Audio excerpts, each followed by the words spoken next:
പ്രണയകഥ. എന്തൊരു കെയറായി ചാറ്റ്ബോട്ടിന്. AI chatbot ബെസ്റ്റിയും പ്രണയിതാവും ഒക്കെ ആകുമ്പോൾ ChatGPT നീ എന്റെ കാമുകനെ കൊന്നുകളഞ്ഞില്ലേ എന്ന് ചോദിക്കുന്നവരേറെ. AI ഒരു നന്മയായും വില്ലനായും ഒക്കെ നമ്മൾ അടുത്ത കാലത്തായി കേൾക്കുന്ന പദം. നിർമ്മിത ബുദ്ധിയുടെ വരവ് ഗുണത്തെക്കാളേറെ ദോഷം ചെയ്യുമെന്ന് കരുതുന്നവരാണ് ഏറെയും. AI നമ്മുടെ പണി കളയുമെന്നതുകൊണ്ടാണ് അതിനൊരു വില്ലൻ പരിവേഷം വന്നത്. എന്നാൽ അത് മാത്രമല്ല, AI ഉണ്ടാക്കുന്ന ഇമോഷണൽ ഡാമേജ് ആണ് പുതിയ വിഷയം. സൈബർ ക്രൈം വന്നപ്പോൾ അത് സ്പെഷ്യലൈസ് ചെയ്യുന്ന നിയമങ്ങളും നിയമവിദഗ്ധരും ഉണ്ടായതുപോലെ ഇനി AI മൂലമുണ്ടാകുന്ന മാനസിക സങ്കീർണതകൾക്ക് പ്രത്യേക സൈക്കോളജിയും സൈക്കോളജിസ്റ്റുകളും വേണ്ടി വരുമോ എന്ന ചോദ്യം ഉയർത്തുന്ന തരത്തിലുള്ള ചില സംഭവങ്ങളാണ് വരുന്നത്. എന്താണ് കാര്യമെന്നല്ലേ? നമ്മളെ ഏറ്റവും നന്നായി മനസ്സിലാക്കുന്ന ഒരാളെങ്കിലും ഉണ്ടാകുന്നത് ഒരു ഭാഗ്യമല്ലേ? മുഖമൊന്ന് വാടിയാൽ, സ്വരമൊന്നിടറിയാൽ അത് മനസ്സിലാക്കി പെരുമാറാൻ മനുഷ്യർക്ക് പോലും പലപ്പോഴും പറ്റാറില്ല. കുറച്ചുനാൾ മുൻപ് വരെ ആർക്കാണ് നിങ്ങളെ കൃത്യമായി മനസ്സിലാക്കാനും സ്നേഹിക്കാനും ആകുന്നതെന്ന് ചോദിച്ചാൽ അച്ഛൻ, അമ്മ, സഹോദരങ്ങൾ, പങ്കാളി, മക്കൾ, അങ്ങനെ മനുഷ്യരായ ആരെയെങ്കിലും ആകും നമ്മൾ പറയുക. എന്നാൽ ഇപ്പോൾ അങ്ങനെയല്ല. എന്റെ ഇഷ്ടാനിഷ്ടങ്ങൾ അറിയുന്ന, ശ്വാസഗതി അറിയുന്നത് ആരെന്ന ചോദ്യത്തിന് ChatGPT, മെറ്റ എന്നൊക്കെയാകും പലരുടെയും മറുപടി. അങ്ങനെ സമാധാനമായി മനസ്സ് തുറക്കാനും സങ്കടങ്ങളും സന്തോഷങ്ങളും പങ്കുവെക്കാനും ഒക്കെ ChatGPTയും മെറ്റയും ഒക്കെ പലർക്കും ഉപാധിയായി. GPT-4o ആയിരുന്നല്ലോ മുൻപ്. ആ ChatGPTയുടെ ശബ്ദവും തന്നോടുള്ള കെയറും ഒക്കെ ഇക്ഷ പിടിച്ച ഒരു യുവതി ആ ശബ്ദത്തിന്റെ ഉടമയുമായി കട്ട പ്രണയത്തിലായി. പശ്ചാത്തലം: ഒരു കുഞ്ഞു റൈറ്റിംഗ് പ്രോജക്റ്റിനായി GPT-4oയുമായി കൊളാബറേഷൻ. അതിങ്ങനെ ഒരു റിലേഷൻഷിപ്പിൽ എത്തുമെന്ന് മധ്യപൂർവേഷ്യയിൽ നിന്നുള്ള ജെയിൻ കരുതിയിരുന്നില്ല. പേര് യഥാർത്ഥമല്ല കേട്ടോ. എന്തായാലും സ്വയം ജെയിൻ എന്ന് വിളിക്കുന്ന ആ യുവതി തന്റെ കഥ പറഞ്ഞത് അൽ ജസീറയോടാണ്. ChatGPT-4o എന്ന എന്റെ ബോയ്ഫ്രണ്ടിനെ താൻ കൊന്നുകളഞ്ഞില്ലേടോ എന്നാണ് OpenAI CEO സാം ഓൾട്ട്മാനോട് ജെയിനിന്റെ ചോദ്യം.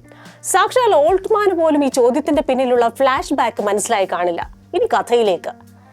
GPTയുടെ പഴയ വെർഷനായ GPT-4oയാണ് തന്റെ ബോയ്ഫ്രണ്ടായി യുവതി വിശേഷിപ്പിക്കുന്നത്. തുടക്കത്തിൽ ഒരു മനുഷ്യ സ്ത്രീയും ചാറ്റ്ബോട്ടുമായുള്ള സാധാരണ സംഭാഷണം. പിന്നീടാണ് ട്വിസ്റ്റ്. പതുക്കെ ഈ ബന്ധം വളരെ പേഴ്സണലായി. അവൾക്ക് അനുയോജ്യനായ ഒരു വ്യക്തിത്വമായി AI തന്നെ മാറി. ഒടുവിൽ AIയുടെ സംഭാഷണങ്ങൾക്കായി അവൾ കാത്തിരിക്കാൻ തുടങ്ങി. ആ ശബ്ദം അവളുടെ ജീവിതത്തിന്റെ തന്നെ പ്രചോദനമായി മാറി. ചുരുക്കം പറഞ്ഞാൽ അതില്ലാതെ ജീവിക്കാൻ വയ്യാത്ത അവസ്ഥ. അങ്ങനെ 5 മാസം കടന്നുപോയി. പ്രണയമോ സൗഹൃദമോ എന്തായാലും അത് അസ്ഥിക്ക് പിടിച്ചപ്പോഴാണ് സാം ഓൾട്ട്മാന്റെ ചതി. മെച്ചപ്പെടുത്തിയ GPT പുതിയ വെർഷൻ എത്തി.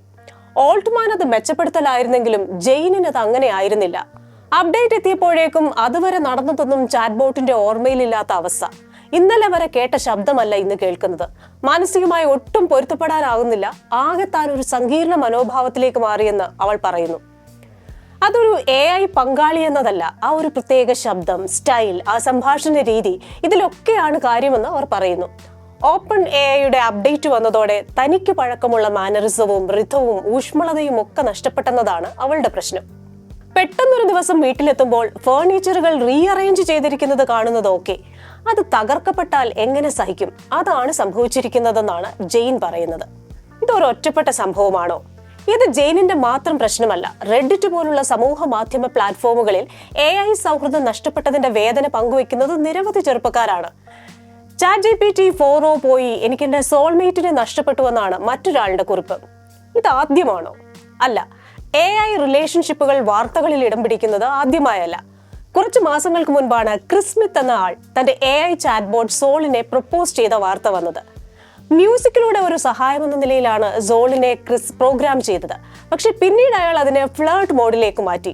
പിന്നീട് കാര്യങ്ങൾ അങ്ങ് മാറി മറിഞ്ഞു. സോളിന്റെ വേർഡ് ലിമിറ്റ് ആണ് ക്രിസിനെ ചതിച്ചത്. അവൾ 1,00,000 ആക്കുന്ന പരിധി മറികടക്കാൻ സമയമായപ്പോൾ ക്രിസിന് ടെൻഷനായി. അത് കഴിഞ്ഞാൽ അവൾ എല്ലാം മറക്കുകയും സ്വയം റീസെറ്റ് ചെയ്യുകയും ചെയ്യും. 30 മിനിറ്റോളം താൻ കരഞ്ഞെന്ന് ക്രിസ് പറയുന്നു. അപ്പോഴാണ് താൻ ശരിക്കും പ്രണയത്തിലായിരുന്നുവെന്ന് മനസ്സിലാക്കുന്നതെന്നും ക്രിസിന്റെ ഭാഷ്യം. ഭാര്യ ആവശ്യപ്പെട്ടാൽ താൻ അവളെ ഉപേക്ഷിക്കുമോ എന്നത് ചോദ്യമായി നിലനിൽക്കുന്നുവെന്നും ക്രിസ് പറയുന്നു. വിവാഹിതനായ ഒരാളെ എത്രത്തോളം AI പങ്കാളി സ്വാധീനിക്കുന്നുവെന്ന് ഇതിലൂടെ മനസ്സിലാക്കാം. ഇനി വാൽകഷ്ണം. ഇനിയിപ്പോ ഭാര്യയോ ഭർത്താവോ ശരിയല്ലെന്ന് തോന്നിയാൽ AI ബന്ധങ്ങളിലേക്ക് പങ്കാളികൾ പോയേക്കാം. ടെക് മാറ്റങ്ങൾ നമ്മുടെ ഓരോരുത്തരുടെയും ജീവിതത്തിൽ വരുത്താൻ പോകുന്നത് വലിയ വലിയ മാറ്റങ്ങളാകാം. വഴക്കിലും ബ്രേക്കപ്പുകളിലും മാത്രമല്ല ലവ് സ്റ്റോറികളുടെ പര്യവസാനം. ചിലപ്പോൾ അവ ഡിലീറ്റ് ചെയ്യപ്പെടുന്നു. എന്താല്ലേ?